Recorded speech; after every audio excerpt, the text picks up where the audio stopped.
So ayan, isang mapagpalang gabi sa inyong lahat dahil special ang araw na ito para kay Menay ay binigyan ng malupitan dinner nagmagsing irog na si Vince at Rosan dito sa King Olap, Bangyas, Calauan, Laguna. At dahil isa siya sa talaga namang importante sa buhay namin, isa siyang bayani, bida, ilaw at prinsesa ng tahanan, marapat lamang bigyan ng isang magandang sorpresa dahil sa ginawa niyang kabutihan sa amin dalawa.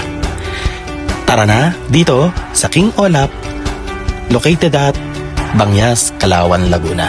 Nagseserve sila ng iba't ibang pagkain, pasta, burger, iba't ibang klase ng steak, at iba't ibang klase ng pagkain na iyong naiibigan.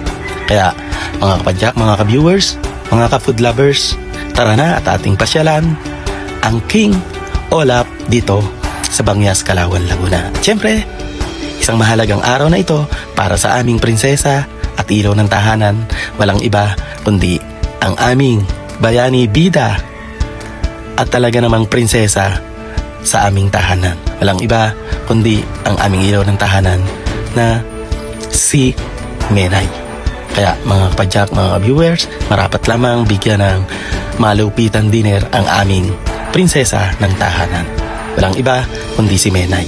Kaya mga kapadyak, mga viewers, mga Kapuknoy Palaboy TV, isang mapagpalang gabi sa inyong lahat. Kung ikaw ay bago pa lamang sa aking channel, huwag kalimutang pindutin ang notification bell upang mag-updated sa mga bagong video na ina-upload ko.